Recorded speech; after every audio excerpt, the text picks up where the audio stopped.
কদিন ধরেই শরীরটা ভালো যাচ্ছে না সুজাতার। কোমরের ব্যথাটাও বেড়েছে এদিকে। আজকাল কি যেন সব চিন্তা করে, এক মনে কোনো একটা জিনিসের দিকে তাকিয়ে থাকে তো তাকিয়েই থাকে। সময় মতো ওষুধটাও ঠিক করে খায় না। আবিরের সাথে এই নিয়ে ঝামেলাও হয়। অফিস থেকে ফিরে আবির মায়ের ঘরে এসে আগে খোঁজ নেয় মা ঠিক মতো ওষুধ খেয়েছে কি না। এই তো সেদিন ওষুধ খায়নি বলে কি ঝামেলা। ওষুধের পাতাটা দেখিয়ে আবির বলে উঠল, মা তুমি আজও ওষুধ খাওনি? মা বলল, ভুলে গেলে কি করব? আরে ওষুধ না খেলে চলবে কি করে? তুমিও তো নিজের টাইম মতো করে খাবে, আবার নন্দিনী যে তোমাকে খাইয়ে দেবে সেটাও তো তুমি করতে দেবে না। আমি তো আর বাচ্চা মেয়ে নই যে নিজে করতে পারবো না। এই সামান্য ওষুধটা নিজে নিয়েই আমি খেতে পারবো, কিন্তু ভুলে গেলে আমার আর কি করার থাকে বল? আবির আজও বুঝে উঠতে পারল না নন্দিনীর সঙ্গে সুজাতার সম্পর্কটা ঠিক কেমন। নন্দিনী হলো আবিরের বউ। যত দিন যায় সুজাতা কেমন দুর্বোধ্য হয়ে উঠছে আবিরের কাছে। তবে সুজাতার সাথে কথায় পেরে ওঠা মুশকিল। সঠিক কথা বোঝাতে গেলেও কিছু না কিছু একটা বুঝিয়েই দেয়। আবির ভালো কিছু কথাও বলতে গেলে এমন একটা ইমোশন দিয়ে কথা বলবে যে আবির চুপ হয়ে যায়। সুজাতা প্রায় দিনই বলে, হ্যাঁ এখন তো তুই বলবি, তোর বাবা আমাকে কখনো ধমক দিয়ে কথা বলতো না, শেষে কিনা পেটের ছেলে, তাও এত কথা শুনতে হচ্ছে। বাবা মারা যাওয়ার পর থেকে মায়ের আচার আচরণটা কেমন একটু বদলেছে, সেটা আবির বুঝতে পারে। কোন কথার যে কি মানে করে বসে কে জানে। মন ভালো থাকলে অনেক কথা বলে, তা না হলে নিজের মতোই চলে সুজাতা। সুজাতার এই নিজের মতো করে চলাটা ছোট থেকেই দেখে এসেছে আবির। সুজাতা বিছানায় বসে গল্পের বই পড়ছিল। টিভি থাকলেও সিরিয়াল দেখাটা সুজাতার ঠিক পছন্দ নয়। তবুও খেতে বসে ওই যতটুকু চোখ যায় আর কি। রাতে 9টা থেকে পরপর 2টো সিরিয়াল দেখে নন্দিনী। টিভির দিকে চোখ না দিলেও কানে আসে কথাগুলো। মাঝে মাঝে গজগজ করতে করতে নিজের মনেই বলে, সিরিয়ালে কি যে সব দেখে, বাড়িতে বউ থাকতে আরও একটা বউ, যত সব নোংরামো। এইসব দেখেই তো সমাজ উচ্ছন্নে যাচ্ছে। সুজাতার এমন কথায় নন্দিনী অতটা গুরুত্ব দেয় না। হেসে হেসেই নন্দিনীও বলে, তবুও তো সবাই দেখছে বলুন মা। সে যাই হোক, সে সময় নন্দিনী সুজাতার ঘরেই আসে। সুজাতা সন্ধ্যের দিকে বই পড়ার অভ্যেস তৈরি করেছে আজকাল। শাশুড়ির কাছে এসে শান্ত স্বরে বলে, এর মধ্যেই এতটা পড়া হয়ে গেছে মা? 2 দিনে তো পড়া শেষ করে ফেলবেন দেখছি। সুজাতা কোনো উত্তর দেয় না, এক মনে পড়েই যাচ্ছিল। 2 মিনিট পর বইয়ের পাতা থেকে চোখটা সরিয়ে সুজাতা তারপরে জিজ্ঞেস করে, কিছু বলবে? নন্দিনী বলে, না সেরকম কিছু না, কাল বিকেলে ডাক্তারের অ্যাপয়েন্টমেন্টটা নেওয়া হয়ে গেছে, বিকেল 4টেয় কিন্তু টাইম দিয়েছে। নন্দিনীর কথা শুনে অমনি সুজাতা বলে দিল, এতদিন থাকতে কালকেই করতে হলো? কাল আমার একাদশীর ব্রত, তুমি জেনে শুনেই তার মানে অ্যাপয়েন্টমেন্টটা নিলে? তা কেন মা, ডাক্তারবাবু কদিন থাকবেন না, উনি বাইরে যাচ্ছেন, ফিরতে 10-12 দিন তো টাইম লাগবেই। তাই মনে হলো দেখিয়ে নেওয়াই ভালো, আপনার কোমরের ব্যথাটাও তো কমছে না। কোমরের আর দোষ কি, সব দোষ আমার কপালের। যা করেছো ভালোই করেছো, আজকাল আমাকে জিজ্ঞেস করে তো কিছুই করো না। সুজাতার এমন কথার খারাপ লাগলেও কিছু বলতে পারে না নন্দিনী। নন্দিনীও বোঝে সুজাতার মানসিক অবস্থার কথা। বিয়ের আগে নন্দিনী কত কি ভেবেছিল, শাশুড়িকে নিজের মা হিসেবেই সে পাবে। শাশুড়িকে মা হিসেবে সেভাবে পাওয়া হয়নি যেমনটা মা মেয়ের সম্পর্ক হয়। বিয়ের পর থেকে নন্দিনী এই বাড়িতে একটু ভয়ে ভয়েই থাকে। সুজাতা মুখে কিছু না বললেও মাঝে মধ্যে এমন কিছু আচরণ করে যে নন্দিনী বোঝে সুজাতা হয়তো মন থেকে এখনও মেনে নিতে পারেনি। আবার কখনো এত ভালো ব্যবহার করে তখন নন্দিনী মনে মনে ভাবে, এমনটাই তো সে চেয়েছিল। যে কথা বলার জন্য নন্দিনী সুজাতার ঘরে গিয়েছিল, কথাগুলো বলেই ঘর থেকে বেরিয়ে আসে নন্দিনী। নন্দিনীর আজ অনেক কাজ। রাতে একটু চিলি চিকেন বানাবে ভেবেছে। আবির খেতে খুব ভালোবাসে। পরের দিন একাদশী। একাদশীর দিন সব কিছুই নিরামিষ। রাতের দিকে রান্নাটা এখন নন্দিনীই করে। মাসখানেক হলো রাতের বেলা রান্নাঘরে ঢোকে না সুজাতা। সকলের রান্নার দায়িত্বটা সুজাতার। টুকটাক একটু সাহায্য করে দেয় নন্দিনী। সেটা নন্দিনী নিজের ইচ্ছেতেই করে, না করলেও সুজাতার কিছু যায় আসে না। সুজাতা কখনো অভিযোগও করে না তাই নিয়ে। আবিরের পছন্দের চিলি চিকেন বানালেও সুজাতার জন্য সে পনির বানিয়েছে। 7 বছর হলো সুজাতা চিকেন খাওয়া ছেড়ে দিয়েছে। মলয় সুজাতাকে বলতো, এই বয়স থেকেই চিকেন খাবে না, মাটন খাবে না, তাহলে খাবেটা বা কী? কেন, খাওয়ার জিনিস বলতে বুঝি চিকেন আর মাটন ছাড়ার কিছু নেই? পাশ থেকে আবিরও মলয়ের কথায় সায় দিয়ে বলতো, বাবা তো ঠিকই বলছে, প্রোটিনের দরকার আছে বই কি শরীরে, তাই চিকেন খাওয়াটাও দরকার মা। চিকেন খেতে ভালোবাসতো মলয়। নিজে না খেলেও মলয়ের জন্য কিন্তু সুজাতা চিকেন রান্না করে দিত। আবিরটাও হয়েছে বাবার মতো, চিকেন খেতেই ভালোবাসে বেশি। রাতে ডিনার টেবিলে একদিকে সুজাতা, অন্যদিকে আবির। রাতে সকলেরই রুটি চাই। সুজাতাকে 2 পিস রুটি আর পনিরের তরকারিটা আলাদা করে একটা বাটিতে দিয়ে নন্দিনী বলল, পনির কিন্তু অনেকটাই আছে মা, লাগলে বলবেন। আজকাল সুজাতাকে ডায়েট মেনেই চলতে হয়। সুগারটাও অনেকটা বেড়েছে। অনেক কিছুই খাওয়া নিষেধ। সুজাতা তরকারির বাটিটা টেনে নিয়ে বলল, থাক, এতেই হয়ে যাবে। আবিরও খেতে খেতে টিভির রিমোটটা নন্দিনীকে দিতে বলল। কোথায় একটা বিস্ফোরণ হয়েছে, সেই খবরটাই দেখবে। নন্দিনী বলে উঠল, ওসব পরে দেখো, এখন আমি এই সিরিয়ালটা আগে দেখে নিই। আবির আর এই নিয়ে কথা বাড়ায় না। কথা বাড়ালেই সুজাতাও 2 কথা শোনাবে। তার চেয়ে বরং চুপচাপ সে খেয়ে নিতে থাকে। সুজাতার খাওয়া প্রায় শেষের দিকে। আজ পনিরটা বেশ রান্না করেছো দেখছি। কথাটা বলেই খাওয়া শেষ করে সুজাতা উঠতে যাবে।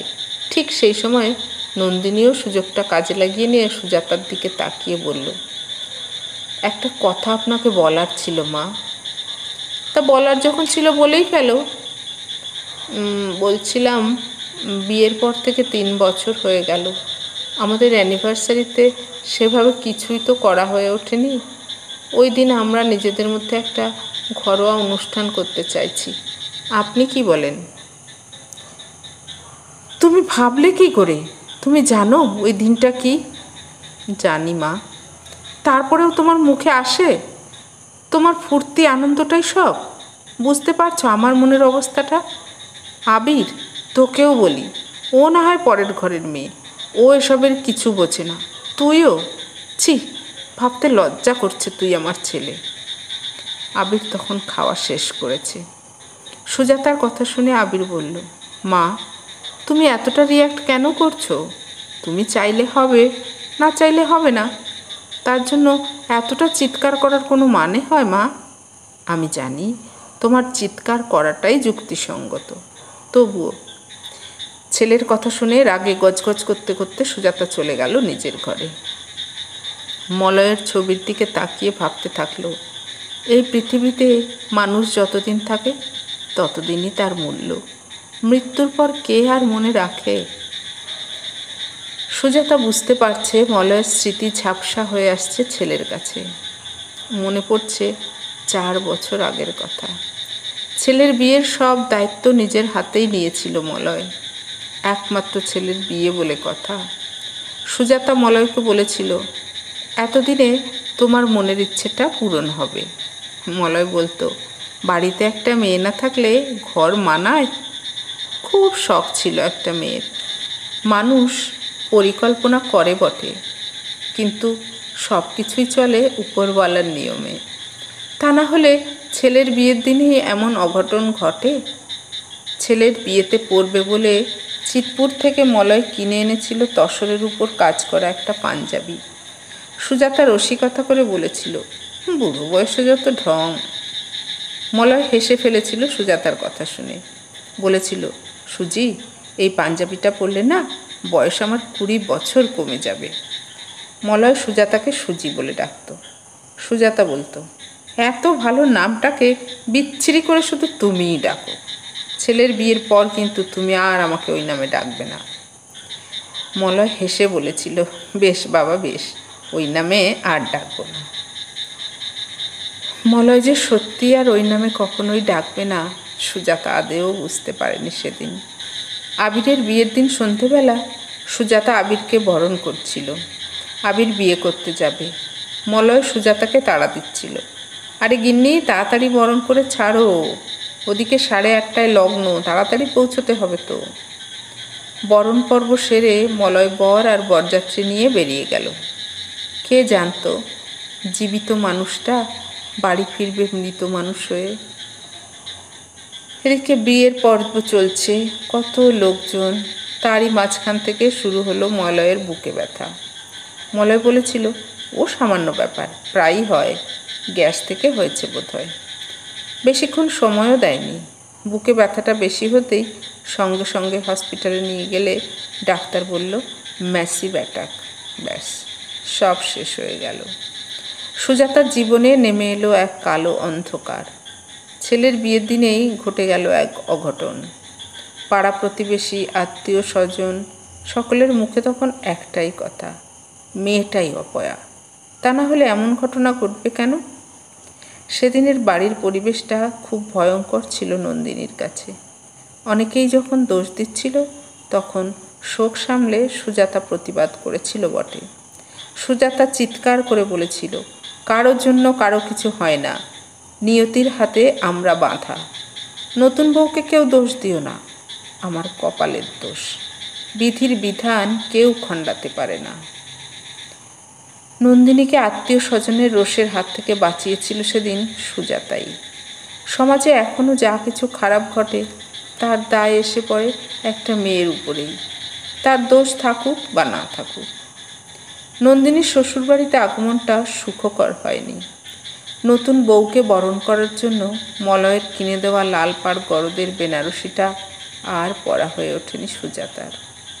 শাড়িটা হাতে দিয়ে মলয় বলেছিল, তোমাকে এই শাড়িটা পরে একদম গিন্নিমা লাগবে। মলয়ের কথা মিথ্যে হয়ে গেল সুজাতার কাছে, কিন্তু মলয়ের কথাগুলো বেঁচে রইল। কি ছিল আর কি সব হয়ে গেল। ছেলে আর বৌমা সব কিছু ভুলে ওই দিনেই অ্যানিভার্সারি পালন করবে। ভাবলেই কেমন কষ্ট হচ্ছে সুজাতার। অনেকদিন পর এই দিন রাতেই মলয় এলো সুজাতার ঘরে। সুজাতাকে দেখেই বলতে শুরু করলো, চেহারার কি হাল করেছো, টাইমে খাওয়া দাওয়া করো না, নিয়মিত ওষুধ খাও না, কতদিন চলবে এভাবে বলো তো? আমার প্রতি অভিমান করে থেকো না, আমার জন্যই তো আবির আর বৌমার বৌভাতের অনুষ্ঠানটা হলো না। কত স্বাদ ছিল জানো, কত আনন্দ করব। আমার বন্ধুদের বলেও ছিলাম ছেলের বিয়েতে কবজি ডুবিয়ে খাওয়াবো, সব অপূর্ণ রয়ে গেল। সুজি, তুমি আমার একটা কথা রাখবে? ওদের বিবাহবার্ষিকীর অনুষ্ঠানটা তুমি নিজে হাতে দায়িত্ব নিয়ে করাবে? তুমি পারবে তো? কি হলো বলো না, করবে তো? পারবে না? সুজাতা প্রচণ্ড জোরে চিৎকার করে বলে উঠল, হ্যাঁ হ্যাঁ আমি করব, আমি পারবো। সুজাতার চিৎকার শুনে পাশের ঘর থেকে আবির ছুটে এলো, সঙ্গে নন্দিনীও। কি হয়েছে মা, ভয় পেয়েছো? জল খাবে? সুজাতা জলের বোতলটা থেকে একটু জল গলায় দিয়ে গলাটা ভেজালো, তারপর বলল, কিছু হয়নি, স্বপ্ন দেখছিলাম। আজ আবির ও নন্দিনীর 4র্থ বিবাহবার্ষিকী। আবির অফিস থেকে ছুটি নিয়েছে, ছোট করেই একটা অনুষ্ঠান হচ্ছে। নন্দিনীর বাবা মাও এসেছেন বাড়িতে, আনন্দীও এসেছে। আনন্দী নন্দিনীর খুব কাছের বন্ধু। অসীম আর অপরেশকে নিমন্ত্রণ করেছে সুজাতা। এই দুজন মলয়ের অভিন্ন হৃদয় বন্ধু। আবিরের দুজন বন্ধুও আজ আসবে। নন্দিনীকে আবির বলল, তুমি সেজে রেডি করে থেকো, আমি স্কুটিটা নিয়ে বেরিয়ে যাব কেক আনতে। কেকটা অর্ডার দেওয়া আছে আবিরের অফিসের কাছাকাছি একটা দোকানে।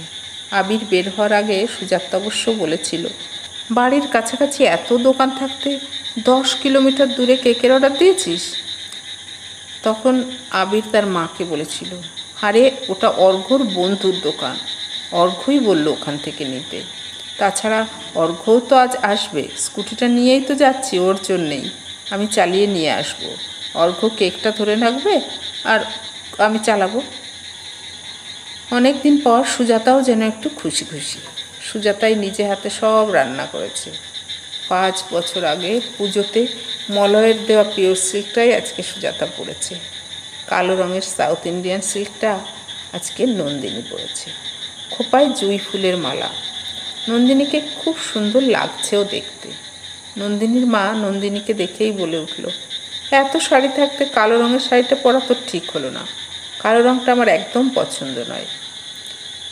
এদিকে মলয়ের 2 বন্ধুও চলে এসেছে বাড়িতে। অনেক দিন পর একসঙ্গে এত লোকজন বাড়িতে। সুজাতা ভাবছে, কে বলবে মলয় নেই। 2 বন্ধুর সাথে পাশের ঘরে গল্পের আসর জমিয়ে দিয়েছে যেন। এদিকে 8টা বাজতে যায়। আবির কেক নিয়ে তখনও ফেরেনি। বেরিয়েছে তো সেই সন্ধে 6টায়। খুব বেশি দেরি হলে 7:30টার মধ্যেই ফিরে আসা উচিত। সেই জায়গায় ঘড়ির কাঁটা 8টা পেরিয়ে গেছে। নন্দিনী চিন্তা করতে করতে আবিরকে ফোন করলো। আবিরের মোবাইল তো ড্রেসিং টেবিলের উপরে পড়ে আছে। উফ, তাড়াহুড়োতে মোবাইলটাও ফেলে গেছে আবির। উপায় না দেখে অর্ঘ্যকে ফোন করতে যাবে নন্দিনী, কারণ কেকটা নিয়ে ওরই তো আবিরের সাথে আসার কথা। সঙ্গে সঙ্গে অর্ঘ্যরই ফোন বাজলো আবিরের মোবাইলে। অর্ঘ্য জিজ্ঞেস করে, আবির কি বাড়ি থেকে বের হয়নি? আমি তো কেক নিয়ে 1 ঘন্টার উপর দাঁড়িয়ে আছি। এমন কথা শুনে নন্দিনী তো বলে, ও তো 6টার আগেই বাড়ি থেকে বেরিয়ে গেছে। সে কি, ও তো এখানে আসেনি? তাহলে কোথায় গেল? পাশেই ছিল সুজাতা।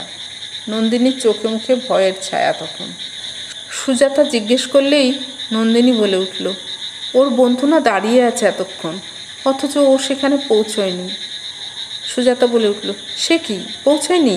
এ কেমন কথা? ঘড়ির কাঁটা তখন 8:30টার ঘর পেরিয়ে 9টার ঘরে ঢুকবে। এদিকে নন্দিনীর মনে অস্থিরতার ছাপ। কোনোভাবেই আবিরের সাথে যোগাযোগ করার উপায় নেই। বাড়িতে যে কজন গেস্ট আছে তারাও বাড়ি যাওয়ার জন্য উদগ্রীব। নন্দিনীর মা বলল, আমি ওদিকটা দেখে নিচ্ছি, ওনাদের খাওয়া দাওয়ার ব্যবস্থা করে দিচ্ছি, তুই এদিকটা দেখ। আবিরের কোনো হদিশ পাওয়া যাচ্ছে না। নন্দিনী আর সুজাতা দুজনেই একে একে সবাইকে ফোন করতে থাকে। ওদিকে অর্ঘ্য বলল, আমি খোঁজ নিয়েছি, দেখছি। ঘড়ির কাঁটা তো থেমে থাকে না, 10টার পর 10:30 হয়। কেউ বলতে পারছে না আবির কোথায়। নন্দিনী সুন্দর করে সেজে ওঠা মুখটা কেমন ফ্যাকাশে হয়ে উঠছে আস্তে আস্তে। তাহলে কি কোনো অঘটন ঘটল? সন্ধ্যের পর থেকে মনটা বড় কু গাইছিল নন্দিনীর। সিঁদুর কৌটোটা হাত থেকে মেঝেই পড়ে যেতেই বুকটা থরাস করে উঠল। সে ভেবে কুল কিনারা পাচ্ছে না। সে ভাবতেই থাকে, ভাবছে মা হয়তো ঠিক কথাই বলেছিল, কালো রঙের শাড়িটা পরেছি বলেই কি। এসব ভাবতে গিয়ে নন্দিনী যেন সব শক্তি হারিয়ে ফেলছে। সুজাতাকে বলল, আমার ভীষণ ভয় করছে মা। সুজাতা বলল, মনকে শক্ত করো, ঈশ্বরকে ডাকো। ঘড়িতে তখন 11টা। অর্ঘ্যর ফোন আসে আবিরের ফোনে। মোবাইল রিং হতেই নন্দিনী ছুটে যায়। নন্দিনীর বাবা ততক্ষণে রিসিভ করে বলে, আমি নন্দিনীর বাবা। ওপাশ থেকে অর্ঘ্য ফোনে বলে, বাগুইহাটির কাছে আবিরের স্কুটিটা পাওয়া গেছে। সন্ধ্যে 7টা নাগাদ একটা অ্যাক্সিডেন্ট হয়েছে ওখানে, গুরুতর। শুনছি তো একটা 27-28 বছরের ছেলে। আশঙ্কাজনক অবস্থায় পিজি হসপিটালে নিয়ে গেছে। পুলিশের থেকে এই খবরটা জাস্ট পেলাম। স্কুটিটা এখনও একটা চায়ের স্টলের পাশে রাখা আছে। পারলে আপনিও চলে আসুন পিজি হসপিটালে, আমিও ওখানেই যাচ্ছি। এমন খবর শুনে নন্দিনীর বাবা সঙ্গে সঙ্গে বেরিয়ে গেল। নন্দিনী হাউ হাউ করে কেঁদে উঠল। সে কাঁদতে কাঁদতেই বলল, এমন দিন তো দেখতে চাইনি আমি, চাই না এমন অ্যানিভার্সারি। আবিরকে এখনই নিয়ে এসে দাও। সুজাতাও যেন কেমন নিশ্চুপ হয়ে গেছে। কী বা বলবে ভেবে পায় না। মনে মনে নিজেকে দোষ দিতে থাকে সে, দোষ দিতে থাকে মলয়কেও। মলয় কি এমনটাই চেয়েছিল? এই নাকি সে বৌমাকে মেয়ের মতো ভালোবাসে। মেয়েটার জীবন থেকে আলোটা কেড়ে নিতে পারলো মলয়? মলয় কি এতটাই খারাপ হয়ে গেছে? সুজাতা নন্দিনীর কাছে গিয়ে বসে। পাশে আছে নন্দিনীর মাও। নন্দিনীকে কাছে টেনে নেয় সুজাতা। বুকে জড়িয়ে ধরে বলে, আমিই ভুল ছিলাম, হয়তো তোকে সেভাবে ভালোবাসতে পারিনি, কিন্তু বিশ্বাস কর মা, তোকে যে ভালোবাসি খুব, সেটা আমি প্রকাশ করতে পারিনি কখনো। পৃথিবীতে এত অঘটন ঘটে, কেউ কারোর জন্য দায়ী নয় রে, কপাল ছাড়া পথ নেই আর। তারপর মলয়ের ছবিটার দিকে চোখ চলে যায় সুজাতার। রজনীকান্থার টাটকা মালাটা গলায় পরে মলয় যেন হাসছে আর বলছে, সুজাতা, দুঃখের রাত বেশিক্ষণ থাকে না, জীবনে কষ্ট আসে, ভেঙে পড়ো না, সব কিছুই বিধির বিধান। বড় গাছটা ভেঙে পড়লে সেটা ছোট গাছটার উপর এসেই পড়ে। তোমাকে তো শক্ত হতে হবে সুজাতা, কত কাজ আমি অপূর্ণ অবস্থায় ফেলে এসেছি বলো তো, তোমাকে শক্ত হাতে ধরতে হবে। নন্দিনী তো অনেক ছোট, ওর জীবনে ভালোবাসার প্রয়োজন আছে। আজ এমন পরিস্থিতি তৈরি না হলে তুমিও বুঝতে পারতে না যে মেয়েটাকে তুমি কত ভালোবাসো। এই পৃথিবীতে যারা আপনজন তারা কেউ কখনো হারায় না, সবাই আছে, তোমাদের সবার সাথে আমিও আছি। রাত 2টো, একটা আননোন নম্বর থেকে ফোন আসে। আবিরের মোবাইলে রিং হচ্ছে। এত রাতে কার ফোন? নন্দিনী ফোন রিসিভ করলো। ওপাশ থেকে ভেসে আসে একটা চেনা কণ্ঠ। আমি আবির বলছি। I am so sorry Nandini, আমাকে ক্ষমা করো, ফোনটা করতে অনেক লেট হয়ে গেল। ঠিক সময়ে ওকে নিয়ে হসপিটাল পৌঁছাতে না পারলে ওকে হয়তো বাঁচাতে পারতাম না গো।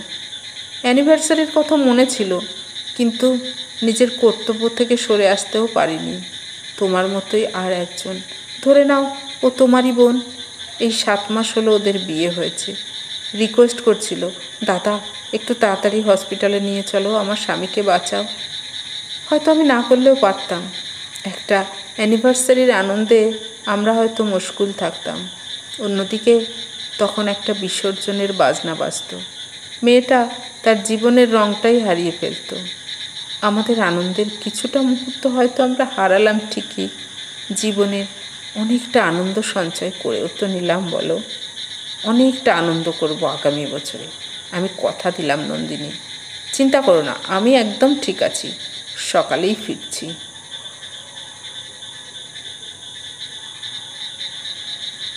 এতক্ষণ শোনালাম গল্প বিধির বিধান, কলমে সরজিৎ ঘোষ, কণ্ঠে আমি অপর্ণা।